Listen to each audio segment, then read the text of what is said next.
Alright folks, Loki episode 4. Let's talk about it.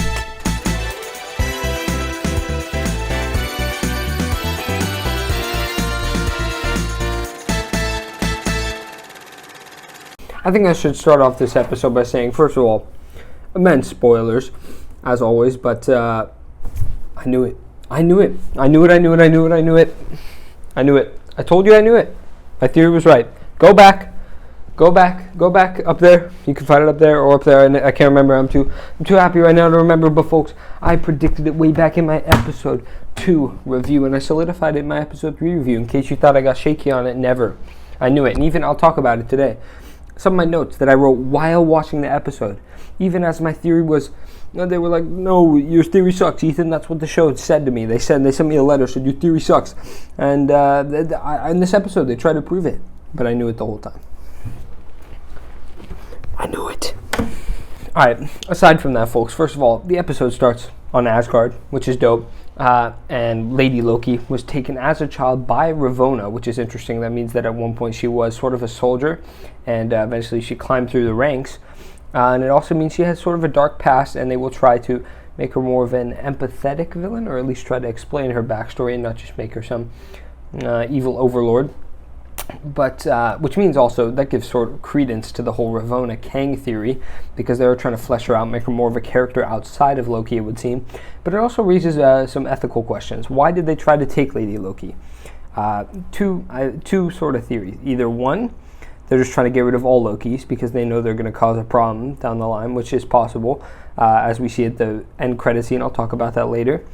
And the second theory is that they're just trying to. They knew she would do it, that specific Loki. They would do all this time stuff, which is unlikely because it's a younger Ravonna.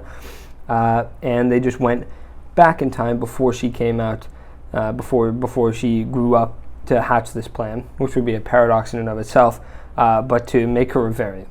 Doesn't make sense, that one, as much, but that does raise some ethical questions, so I like that one. But I'll talk about the first one later when we get to the end credit scene. So you get a little glimpse at the timekeepers at the beginning of the episode, and at first I look at them and I'm like, is my whole theory shattered? Am I done here? And I'm like, no. We just saw their eyes, we didn't see anything. I'm still holding on.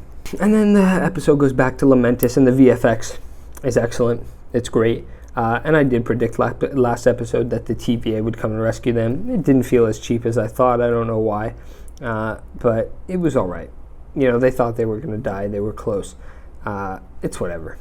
I just wish they didn't make it such a big deal cliffhanger. I feel like on rewatches that will feel a lot cheaper.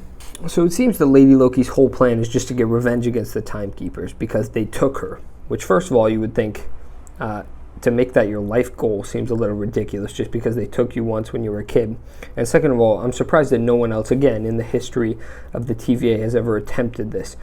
Because you would think at least someone else would get miffed about all this. But is that really her plan? Does she have more behind it? I don't know. We'll see. As the Lokis are about to die, it seems again that they're sort of attempting a Loki romance, unless they're just, friends ready to die. It's always possible. You get something like that in Rogue One or Toy Story 3. But if they are going for the romance, cut it off. Don't do it. It's a bad idea. Please, just knock it off.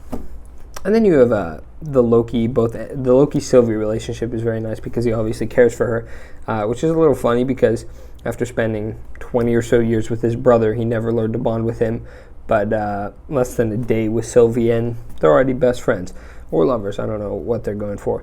But Mobius as well. Mobius was legitimately hurt by Loki. That's kind of sad, but I love his character, and I hope we do get more of the duo because, again, Loki Season 2 is eventually coming, and I'm glad to see where they go with those two. I assume Owen Wilson will remain involved. Sif shows up in this episode. That's a nice cameo. Her punch looks fake as hell, or rather punches, but it's nice to see her again. And then again in this episode, as the episode progresses, she keeps mentioning things like the timekeepers are watching the dead. So it's also, and we know now because my theory is right, but otherwise I would have to keep trying to prove it to you. It's a gimmick. She's making it up. And then the whole Sif scene is obvious foreshadowing that Loki will end up alone. That's sort of his arc.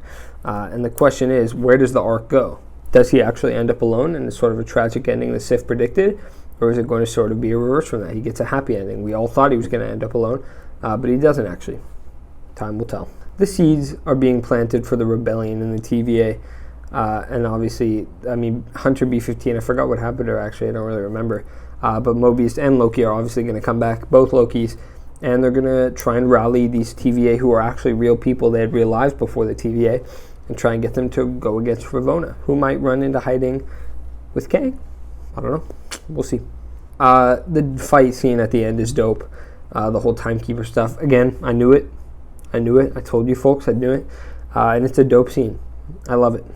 So both Loki and Mobius get, what's it called? I forgot. Wiped or something? Pruned. They both get pruned. And they obviously go somewhere. We don't know where. But they're not dead. We'll figure out where. And we see a ton of other Lokis there. Or at least that's what it seems like. It seems like different variations of Loki are there.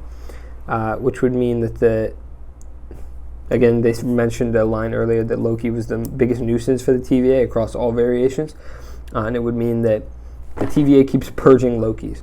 And we'll see how that goes. Is it going to be a ton of Lokis with members of the TVA versus like Ravonna?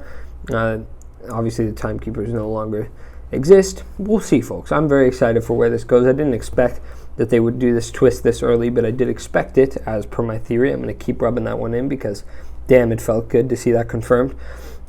Folks, Loki Episode 4 was a great one. Alright, folks, so that's my review of Loki Episode 4. We're 2/3 of the way through the season, 2 episodes left. Excellent news. And Black Widow is coming out soon. That's awesome. We're getting spoiled with Marvel content, folks.